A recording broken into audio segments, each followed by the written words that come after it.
우리 성경을 높이 들고 고백합니다. 저는 예수 믿어 구원받았습니다. 저는 예수 믿어 하나님 자녀 되었습니다. 저는 예수 믿어 천국 백성 되었습니다. 하나님께서 선물로 주신 오늘 하나님 말씀으로 가르침을 받습니다. 눈을 열어 주의 법 안에 있는 놀라운 진리를 보고 깨닫게 하소서. 아멘으로 순종하여 하나님께 영광 돌리는 삶 되게 하소서. 아멘. 그런 삶이 되시기를 축원합니다. 오늘 본문 이야기는 마태복음, 마가복음, 요한복음에 기록되어 있습니다. 마태복음과 마가복음의 기록은 비슷합니다. 그런데 요한복음의 기록은 시기나 장소, 소개된 인물, 또 표현한 방법에 차이가 있습니다. 아무튼 마태, 마가, 요한복음을 비교해 보면 당시 상황을 어느 정도 짐작할 수 있습니다. 예수님이 십자가를 지기 위해 예루살렘으로 들어가시기 전에 한 집에 들러 식사를 하셨습니다. 그 집을 마태복음과 마가복음에는 베다니 나병 환자 시몬의 집이라고 했고, 요한복음에는 베다니 나사로가 있는 집이라고 했습니다. 그때 손님을 위해 준비된 식사는 나름 잔치 수준이었을 것입니다. 요한복음에는 잔치라고 번역되어 있습니다. 본문의 주인공은 예수님이십니다. 예수님은 이제 신방을 가신 거죠. 예수님의 신방을 받은 그 가족들이 얼마나 기쁘고 감사했겠습니까? 사도행전 10장에 보면 고넬료는 자기 집을 찾아준, 자기 집에 신방을 와준 베드로에게 오셨으니 잘하였나이다. 이제 우리는 주께서 당신에게 명하신 모든 것을 듣고자 하여 다 하나님 앞에 있다고 했습니다. 고넬료와 온 식구들은 베드로가 전할 하나님 말씀을 사모했습니다. 여러분들도 신방을 받을 때 고넬료와 같은 마음이어야 합니다. 요즘은 사는 것이 바쁘고 달라졌지요. 부부가 함께 일하는 집이 있어 빈집들이 많습니다. 또 집 문을 열기를 거절하는 가정들이 있어요. 막 설거지도 안 하고 집도 치우지 않고 다니는지 하여튼 집에 얼씬도 못하게 하는 이들이 있습니다. 그런데 신방은 구경하러 가는 게 아닙니다. 집 구경 가는 게 아니에요. 그 가정을 위해 말씀을 전하며 기도하기 위해 방문하는 겁니다.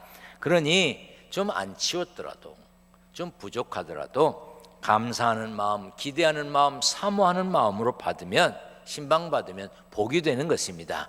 각자 형편과 사정이 있겠으나 가급적 신방을 받고 기도받는 것이 좋습니다. 예수님이 신방하셨던 그 집에서 특별한 일이 있었습니다. 본문 3절에 한 여자가 매우 값진 향유 곧 순자는 나드 한 옥합을 가지고 와서 그 옥합을 깨뜨려 예수의 머리에 부었다고 했어요. 그 향유는 옥으로 만든 뚜껑이 있는 작은 그릇, 옥합에 담겨져 있었습니다. 여인은 매우 값진 향유를 예수님 머리에 부었습니다. 당시 손님 머리에 향유를 붓는 것은 유대의 절기 식사 때 흔히 있었던 관습이었어요. 요한복음에 보면 예수님의 발에 그 향유를 부었고 여인은 머리칼로 그 발을 씻었다고 했습니다.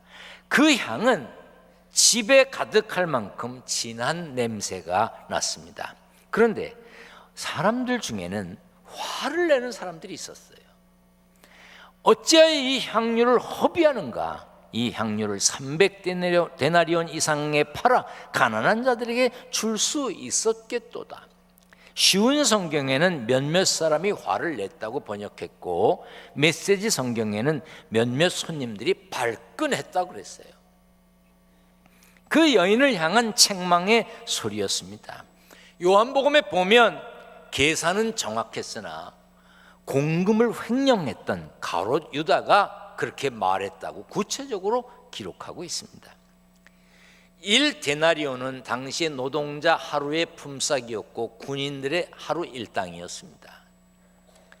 마가복음 6장에 보면 예수님이 보리떡 5개와 물고기 2마리로 5,000명을 먹이는 그런 이제 이야기가 나옵니다. 그때 예수님이 제자들에게 너희가 먹을 것을 주라 그렇게 말씀하셨어요.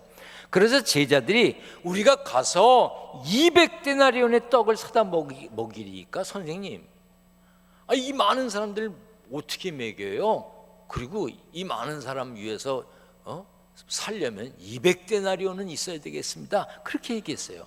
당시에는 무슨 요즘이 그렇다는 얘기가 아닙니다. 여자와 어린아이는 수에 넣지 않고 남자만 셌어요. 그게 5,000명이야. 그렇게 모인 사람들을 먹이는데 필요한 돈이 200데나리온이었어요. 그런데 이 여인이 예수님께 부은 향유의 값이 300데나리온은 된다고 그랬습니다. 얼마나 비싼 것인지 알 수가 있습니다. 그런데 예수님께 향유를 부은 그 여인을 비난했던 사람들이 누군가요? 마태복음에는 제자들이라고 그랬고, 마가복음에는 어떤 사람들이라고 그랬고, 요한복음에는 가롯 유다라고 그랬어요. 제자들이에요. 예수님 따라다니던 사람들입니다. 예수님 좋다고 예수님이 하시는 말씀 귀 기울여 듣는 사람들이었어요. 예수님 주변에 늘 있는 사람들이었습니다. 그 사람들이 예수님께 기름 부은 것을 허비라고 생각했어요. 낭비라고 생각해서 분개했습니다. 그리고 여인을 책망했어요. 그들은 예수님을 가장 귀히 여겼어야 할 곁에 있는 사람들, 제자들이었습니다. 여인의 봉헌을 못마땅하게 여긴 사람들은 이웃은 보았지만 예수님을 보지 못했습니다. 그 중에는 가롯 유다처럼 탐욕스러운 마음을 숨기고 있는 이들도 있었습니다. 아이고 아까워라, 저걸 날 주면 저게 300데나리온짜리인데 저걸 내가 쓰면 좋았을 것을, 이런 마음이 있었을 것입니다. 옛날처럼 지금도 오늘도 예수님께 드리고 예수 이름으로 쓰는 것에 대해서 함부로 말하는 사람들이 있습니다.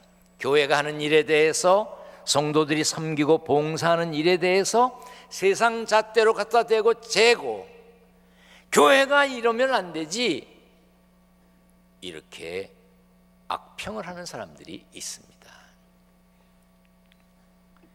미국에서 활동을 하고 목회했던, 또 지금도 하고 계신지 저 정확히 모르겠습니다만, 후안 카를로스 오르티즈라고 하는 목사님이 계세요. 라틴 계통의, 중남미 계통의 목사님이세요. 이름도 스페인어로 돼 있는 이름이에요. 후안 카를로스 오르티즈. 제가 이거 이름 혀에서 잘 돌아가게 하려고 많이 연습하고 지금 한 거예요. 이 후안 카를로스 오르티즈 목사님이 여러 지도자들 앞에서 설교를 했습니다. 설교를 하고 나오는데 이렇게 꽈배기처럼 꼬인 한 사람이 오르티즈 목사님께 찾아왔어요. 목사님, 지금 세상이 어떻게 돌아가고 있는데 염려하지 말라고 설교를 하십니까? 지금 에티오피아에 수많은 사람들이 굶어 죽어가고 있습니다. 그런데 어떻게 염려하지 말라 그럽니까? 아마 그 당시에 이슈가 에티오피아 사람들이 먹을 것이 없어서 굶어 죽어가는 것이었던 것 같습니다. 그러니까 오르티스 목사님이 그 말하는 사람에게 이렇게 말합니다. 그러니까 당신은 에티오피아에 못 먹는 사람, 어려운 사람들 때문에 염려가 많으시군요. 그럼요, 전 염려가 많습니다. 그렇게 말하니까 오르티스 목사님이 이렇게 대답했습니다. 그렇다면 당신이 가지고 있는 돈을 몽땅 털어서 그들에게 보내십시오. 그리고 거기에 대해 더 이상 염려하지 마시고 평안해지십시오. 왜냐하면 당신은 당신이 할 일을 다 한 것이니 하나님께 맡기고 평안하십시오. 이렇게 말을 했어요. 그 책에 보면 이런 이야기들이 계속됩니다. 세상의 문제들을 위해 해야 한다고 믿는 바를 행하십시오. 그리고 염려하지 마십시오. 사람들은 자신이 염려함으로 뭔가 건설적인 일을 하고 있다고 생각합니다. 그러나 그렇지 않습니다. 속지 마십시오. 염려는 하나님 나라를 위한 일에서 우리를 멀어지게 합니다. 여기 보세요. 예수님이 배고픈 5천 명에게 먹이셨습니다. 먹고 남았어요.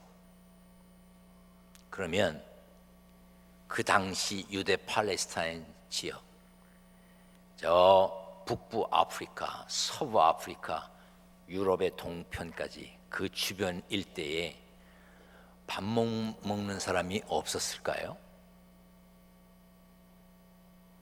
예수님은 그때 그 상황에서 하나님께 영광 돌리기 위해 5천 명을 먹이는 기적을 행하셨지만 모든 사람의 식사를 해결하시지 않았습니다. 예수님이 수많은 병자를 고치셨습니다. 그럼 그 당시 유대 팔레스타인 지역, 그 주변 지역에 환자가 없었을까요? 아니요. 그 상황에서 그때그때 하나님의 영광을 드러내기 위해 병자를 고치셨을 뿐입니다. 예수님은 죽은 나사로를 살리셨습니다. 나사로야 나와라 그랬습니다.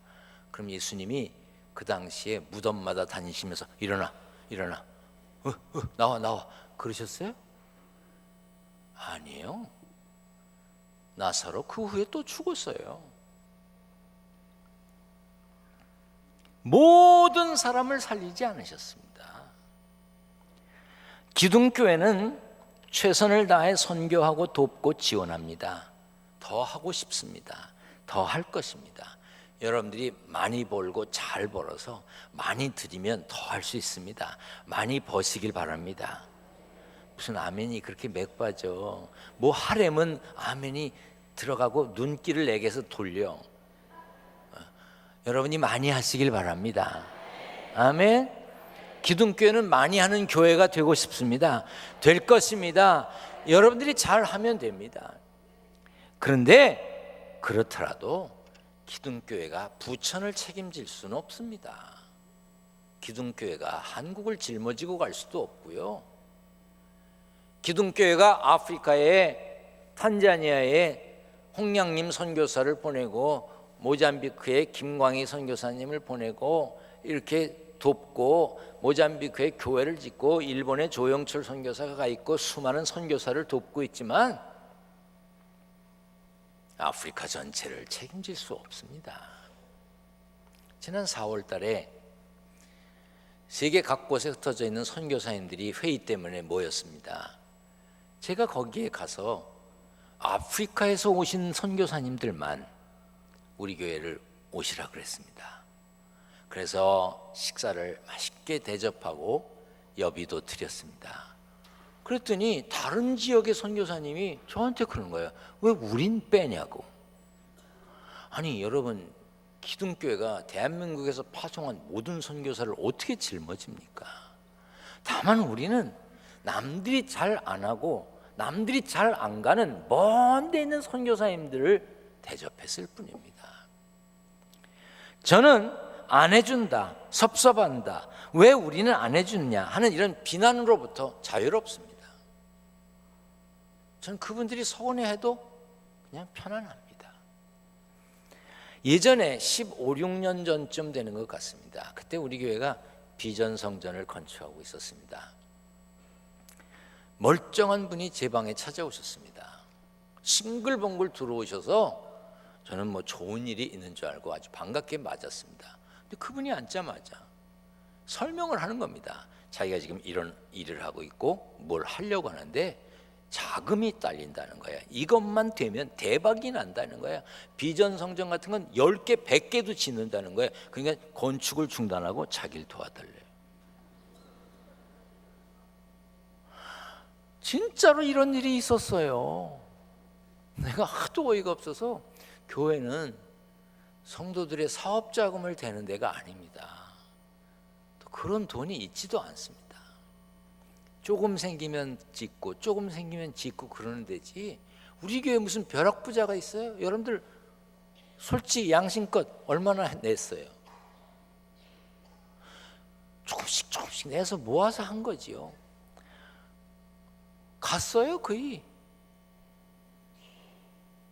어디 가서 다른 교회에서 받았나 모르겠네요. 이제 교회를 이전하게 될 것입니다. 시간이 걸리겠지만 새 성전을 건축할 겁니다. 그렇지만 허비라고 생각하거나 낭비라고 말하는 사람들이 있을 겁니다. 심지어 책망하는 사람도 있을 거라고 저는 생각돼요. 그런 생각을 가진 사람들이 예수님 곁에도 있었는데 제게는 없겠습니까? 누가 뭐라고 떠들 수도 있어요. 저를 씹을 수도 있습니다. 그런데 다행스러운 것은 요즘 제가 잘 못 듣습니다. 요즘 감사해요. 지난 목요일 날 어떤 분이 제가 지나가는데 인사를 하셨나 봐요. 제가 잘 못 들었어요. 아니 잘못 들은 게 아니라 전혀 못 들었어요. 또 인사를 하셨나 봐요. 못 들었어요. 세 번째 큰 목소리로 하셔서 제가 아이고 죄송합니다 그러고 인사했어요. 제가 세 번째 인사합니다 그러시더라고요. 제가 잘 못 듣는 거를 모르셨나 봐요. 근데 요즘에 지난 목요일 이후에 그런 생각이 들었습니다. 왜 성경에 범사에 감사하라 그랬을까? 모든 일에.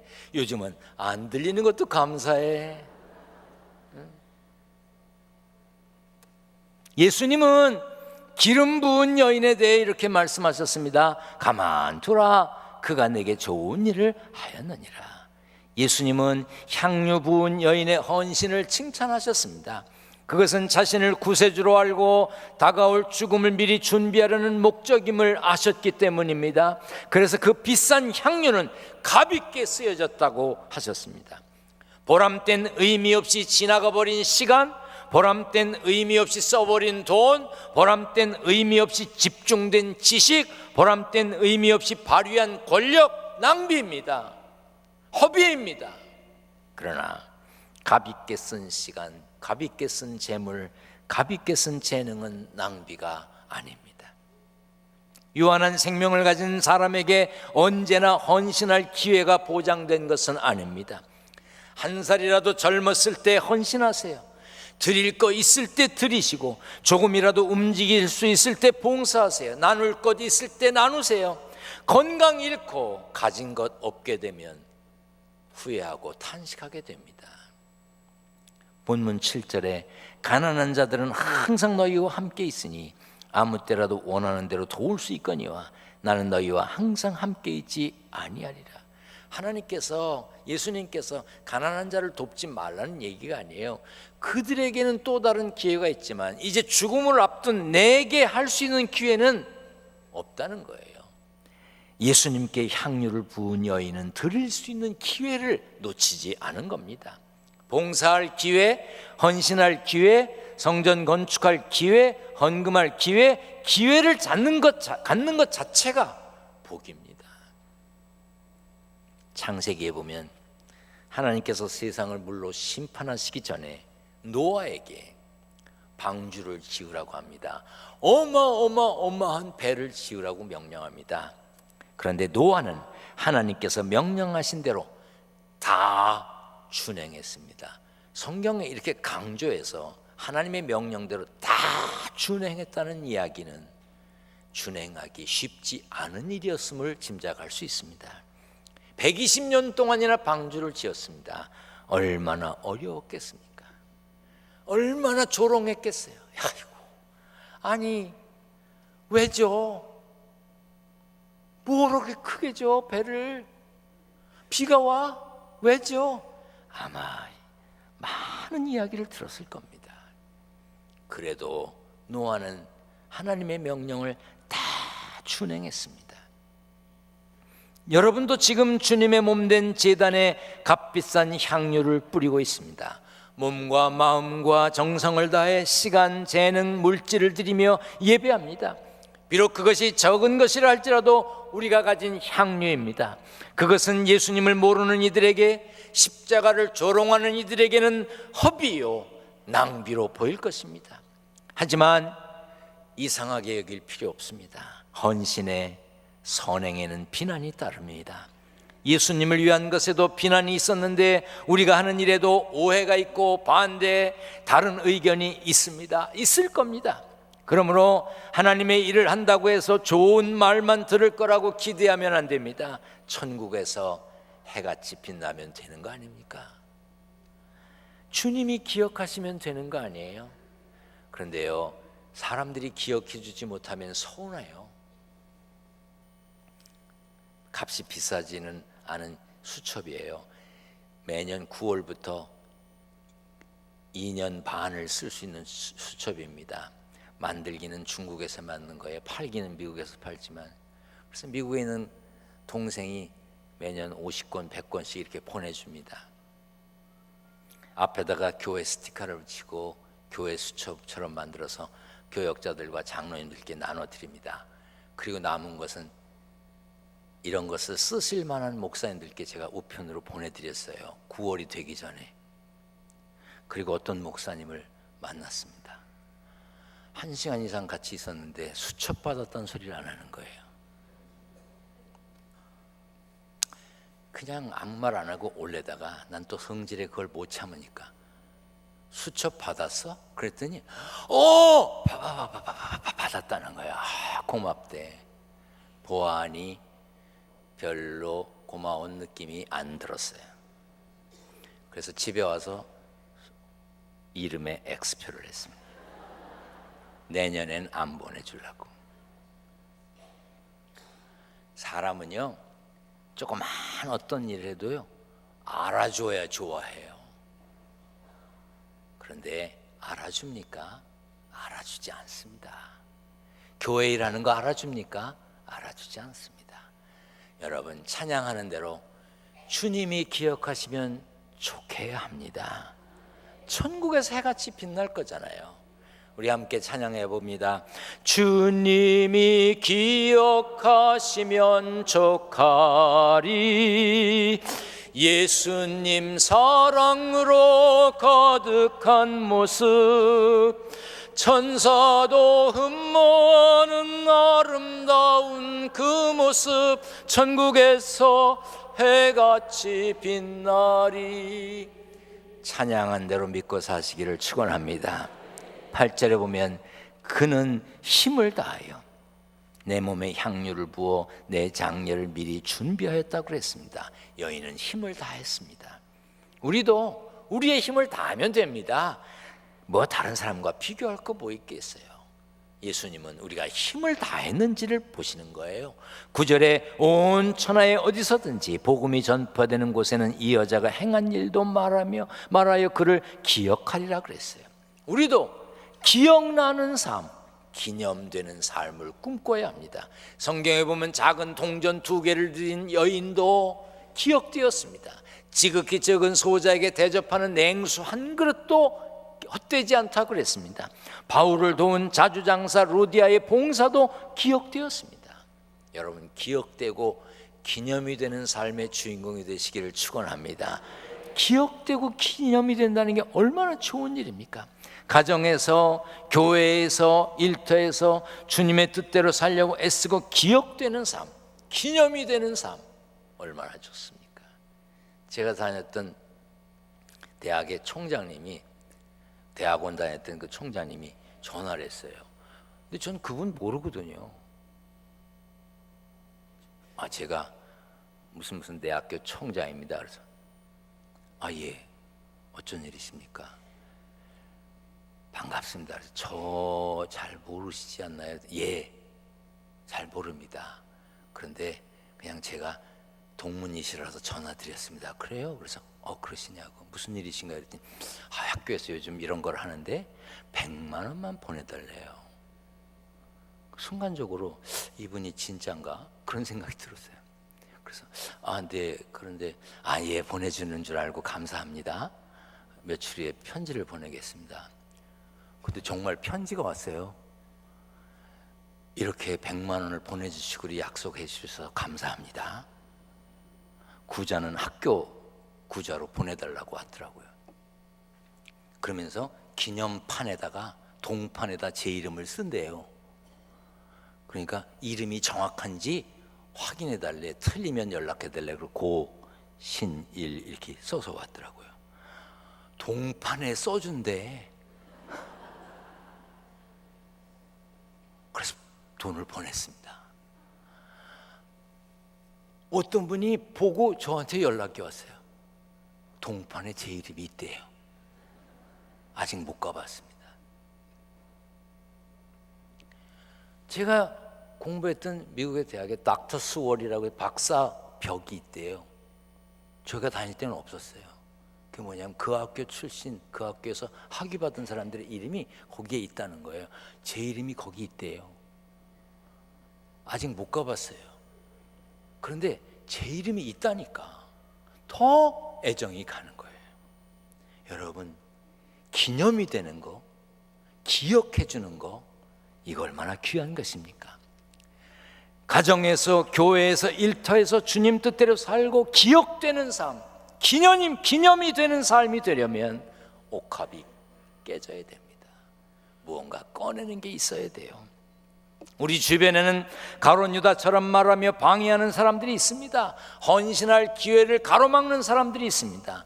그런 사람들과 가까이 할 필요 없습니다. 사람 말에 흔들리지 말고 하나님 사랑하는 일을 꿈꿔야 됩니다. 훗날 하나님 앞에 갔을 때 잘했어, 참 멋있게 살다 왔어, 내가 다 기억하고 있어, 그때 그렇게 했지. 성경은 기억한다고 그랬어요. 여러분, 기억되는 삶의 주인공이 되시기를 축원합니다. 축원합니다.